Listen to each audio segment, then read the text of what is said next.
Korea to Germany. From Alaska to Puerto Rico.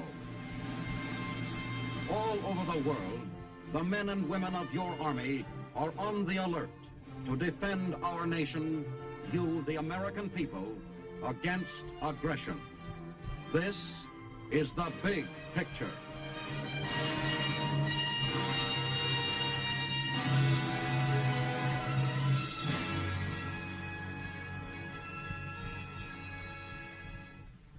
Welcome to the big picture.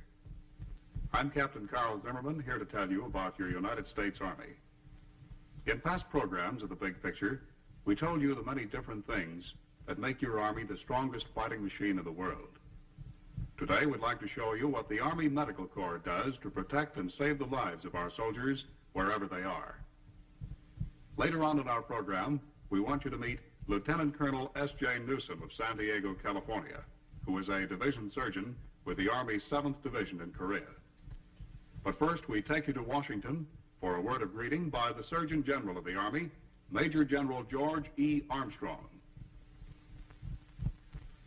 This program affords me a welcome opportunity to show you how the Army Medical Service does its job. Perhaps it will also give a basis for determining how well it does it. This is important because as we see our mission, we have an important responsibility not only to the men and women of the United States Army, but to you as well. Today, this mission is not easily accomplished. We are fighting a cruel enemy in a disease-ridden country.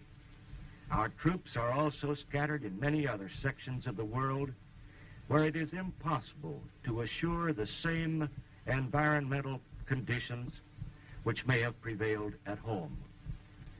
This much we can say, that your loved ones are safer today than under any comparable conditions in the past. That if wounded, they have twice the chance for survival as in World War II, and more than 3 times that of World War I. The story of how this was accomplished is both involved and exciting. This was Korea early in July 1950 when American troops were rushed from Japan to stop the columns of red armor that were pushing south from the 38th parallel.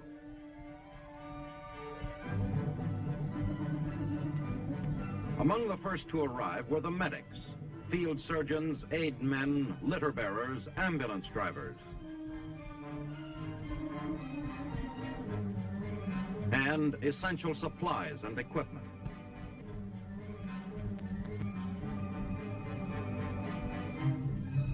Nurses arrived in a mobile surgical hospital unit on the way to the front. Although non-combatant, the men and women of the medical service are a part of the Army combat team. It is their job to conserve the Army's effective power and to evacuate and care for the sick and the wounded. Korea was a challenge to the Army Medical Service. Battle lines were fluid. The enemy was threatening the main road to the north beyond Daegu. We arrived in a strange country, its people uprooted by war. A country where malaria and dysentery are common, where epidemics of cholera and plague are a constant threat. In the early days of the Korean campaign, the planes that brought badly needed supplies and equipment were used to evacuate many of the more seriously ill and wounded.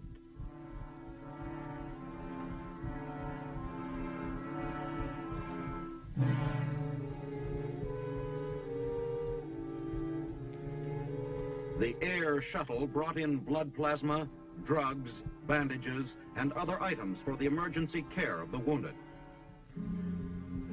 Surgical instruments and equipment, anesthetics, dressings, whole blood, and other items for the mobile surgical hospital a few miles behind the lines. Our field medical units move with the combat troops they support. Men of the Army Medical Service have followed our troops through every phase of the Korean campaign.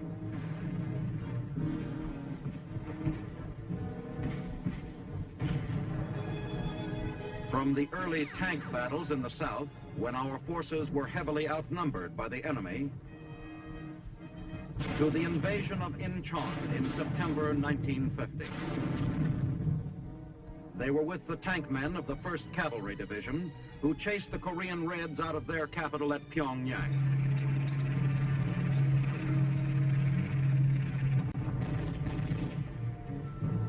Men of the Army Medical Service jumped with the 4,100 paratroops who descended north of Pyongyang on 20 October 1950 to wipe out the remnants of General Kim's army. They were in the mountains along the Yalu River in November of that year when the Chinese Reds entered the conflict.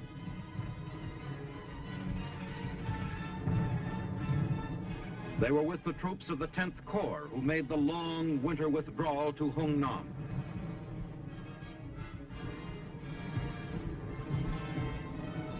With the units of the 7th Infantry Division who were isolated and had to be evacuated by air. With the exhausted troops who were evacuated from Hungnam by sea.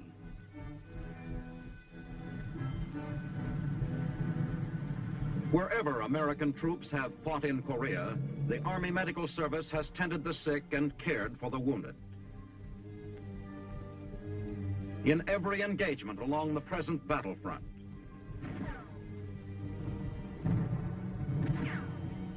from the mountains in the east to the valley of the Imjin River in the west, its aid men and surgeons support our troops in airborne operations, in armored sorties,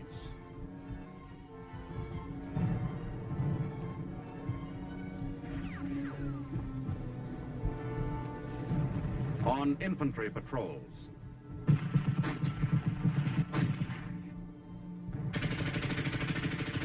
troops moving under fire are likely to suffer fairly heavy casualties.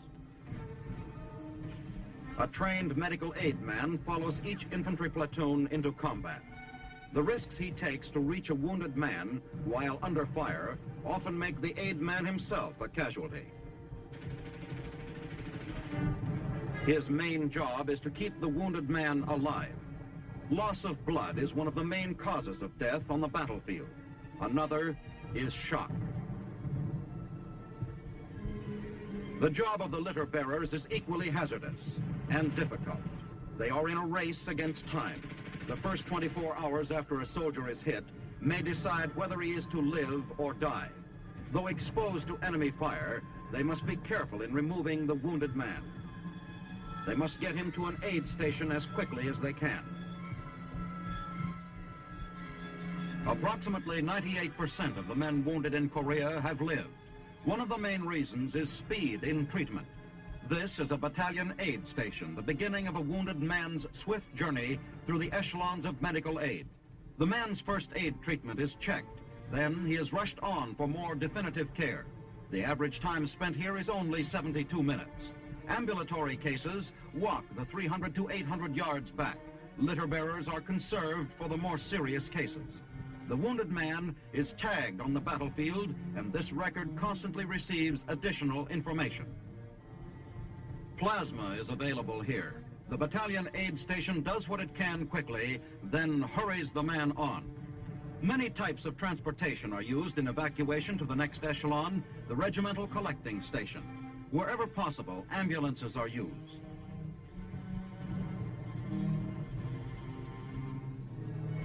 Under most battle conditions, only jeeps are available.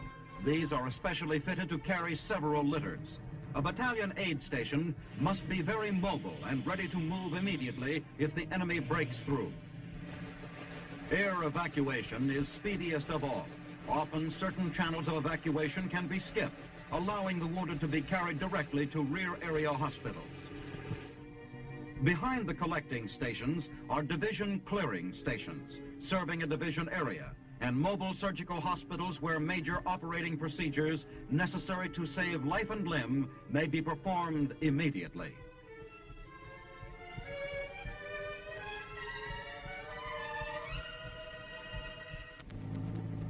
The results of speed have been shown by a hospital at Busan. Out of 18,000 wounded brought in during the first 3 months of the war, only 40 men died.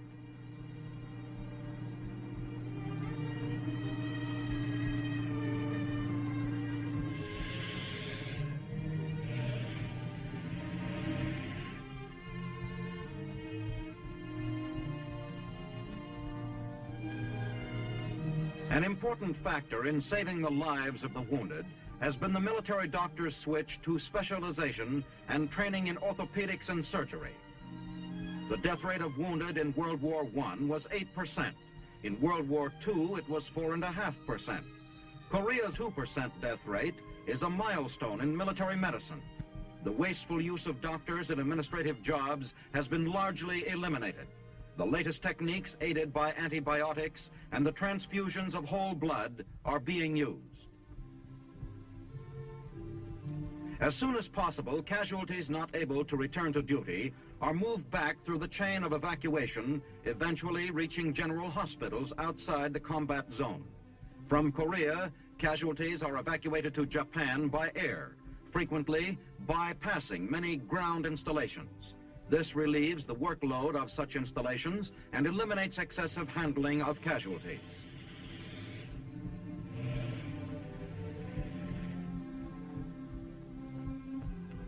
Combat cargo planes are used primarily for this air evacuation. The speed and comfort of air evacuation contributes greatly to the morale and quick recovery of the patient. Wounded men are often being treated in general hospitals in Japan in less time than it would normally take to evacuate them to the division clearing station.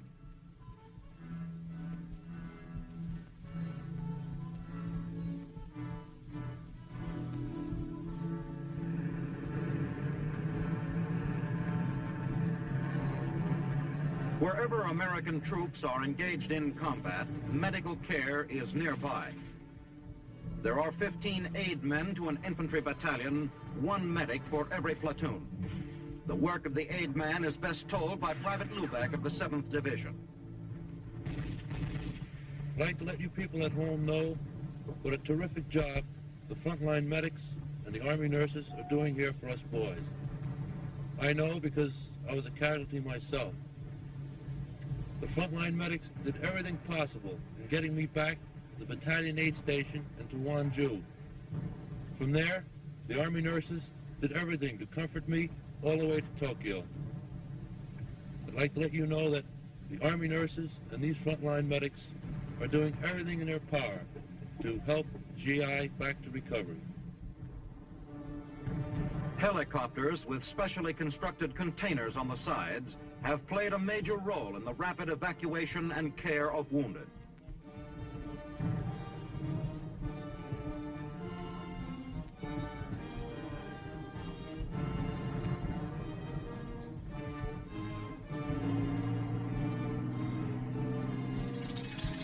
Liaison planes are also used near the front whenever possible.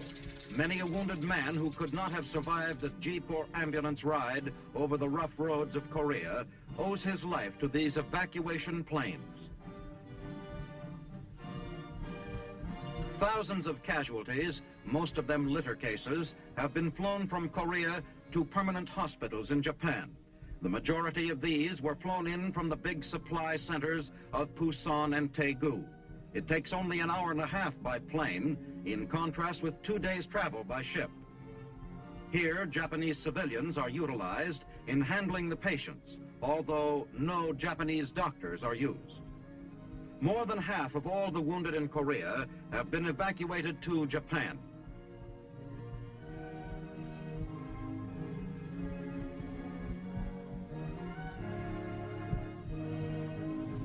When newly evacuated patients from Korea have been placed aboard ambulances, they are taken to permanent hospitals nearby for further treatment.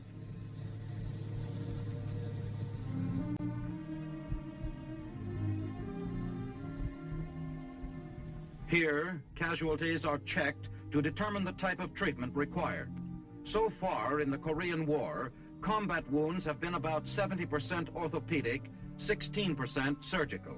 It is felt that the striking similarity of most Korean wounds has been due to the lack of communist air power and the fact that most encounters with the enemy have been rifle and artillery duels.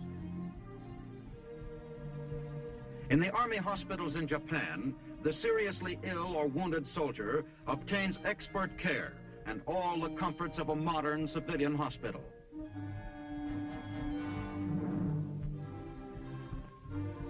However, he is not allowed to remain here unless he is expected to return to duty in a few weeks.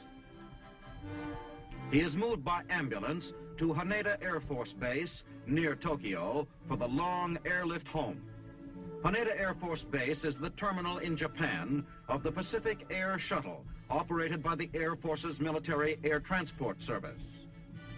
These big planes can carry as many as 80 litter patients at a time. The planes usually stop in Hawaii to break the strain of the journey for the wounded men. After an overnight rest and medical attention at Tripler Army Hospital, they are again on their way. After a flight of over 8,000 miles across the Pacific, they reach Travis Air Force Base near San Francisco.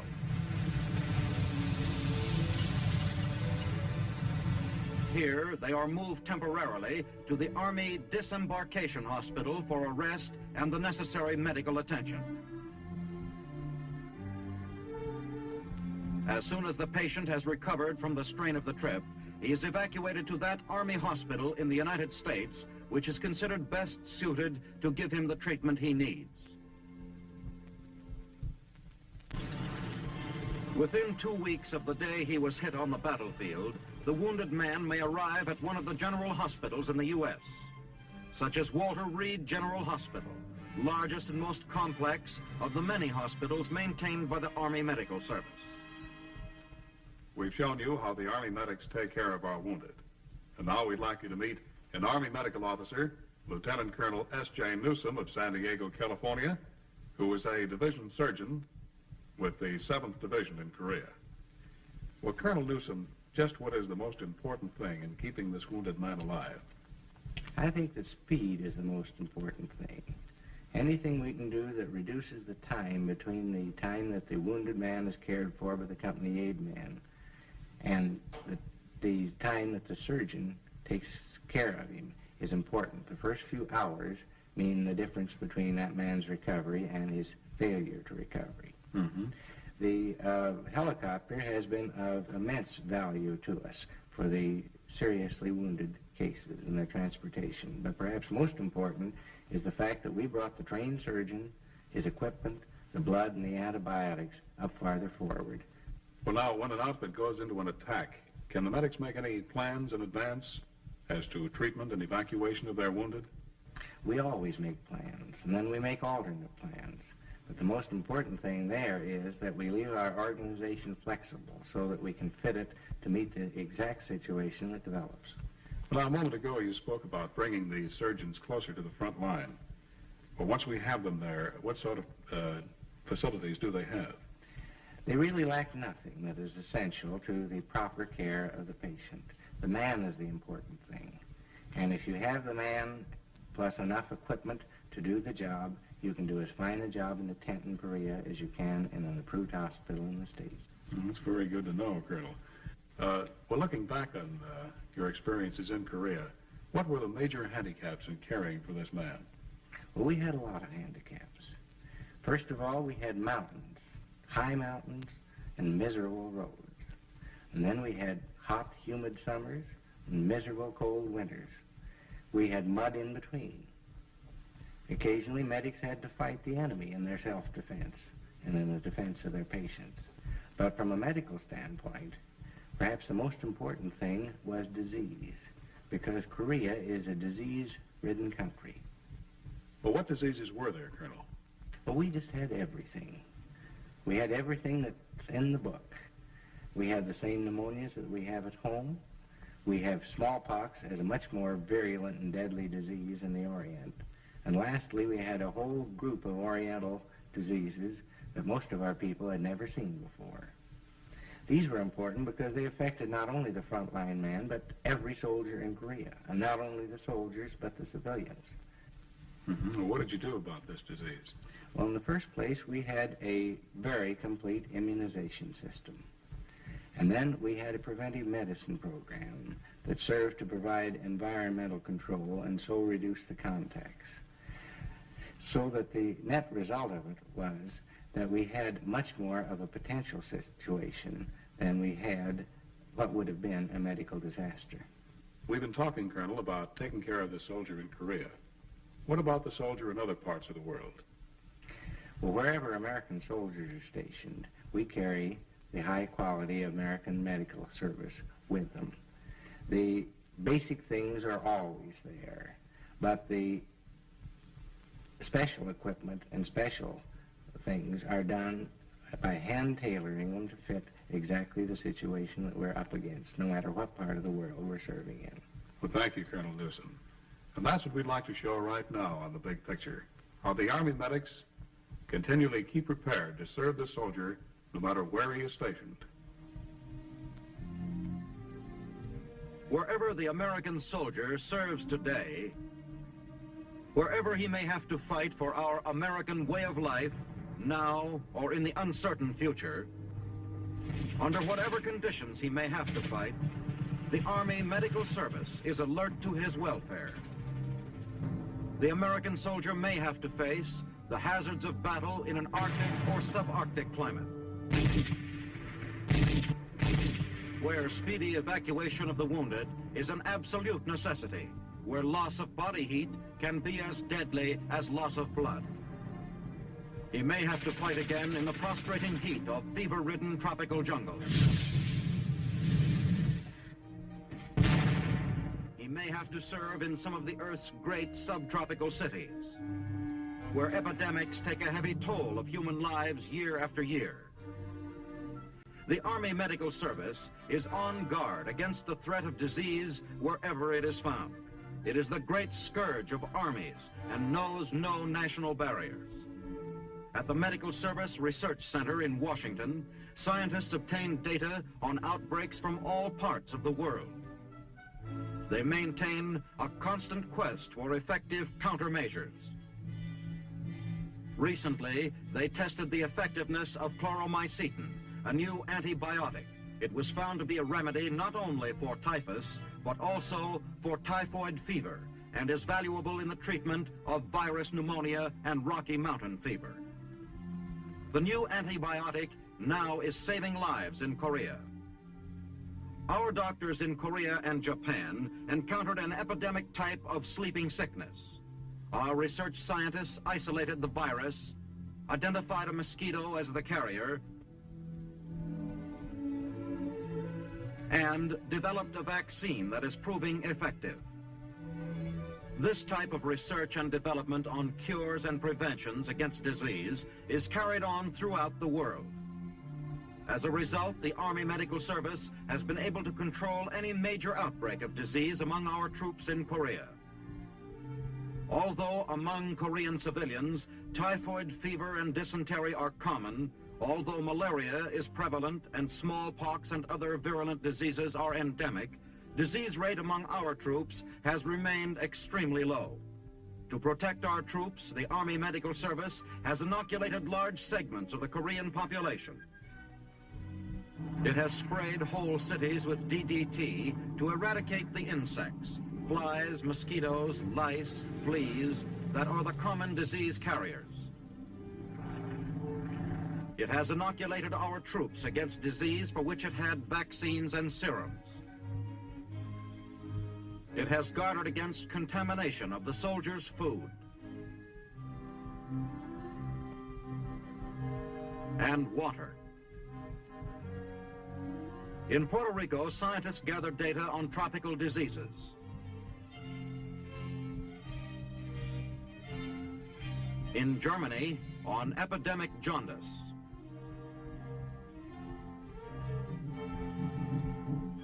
In remote Madagascar, our scientists are working with the French on bubonic plague.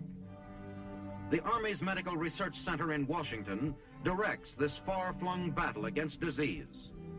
Here, men have pioneered in the conquest of the Earth's unseen killers in measures to prevent infection, in the development of the life-saving vaccines and serums, of antibiotics like penicillin, streptomycin, and chloromycetin, of other drugs like primaquine, the new cure for malaria, that have helped to reduce the death rate from disease in the U.S. Army to barely 1 in 2,000 each year. In other research projects, the Army Medical Service has developed new surgical techniques and devices. At Fort Knox, Kentucky, laboratory tests are being made in an effort to overcome the hazards of climate. Medical research workers are learning what a soldier's body needs to survive and function in extreme cold or in extreme heat.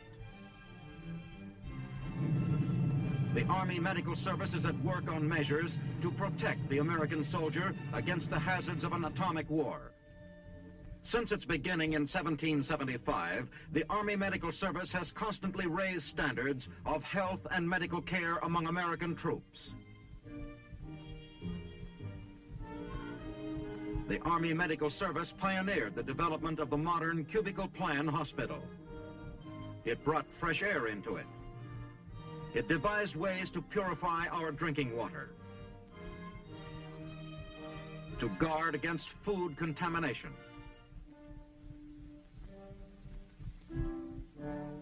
It introduced techniques for the control of insects and other disease carriers. It pioneered in the knowledge of countless contagious diseases.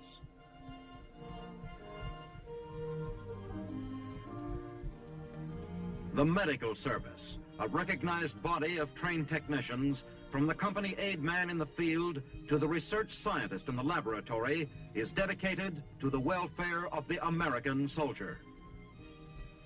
That's your Army Medical Corps, an indispensable part of our fighting team. Next week on The Big Picture, we'll show you how the Army is concerned with the soldier's spiritual welfare as well as his physical welfare. We'd like to tell you about our chaplains. This is Captain Carl Zimmerman, inviting you to be with us then.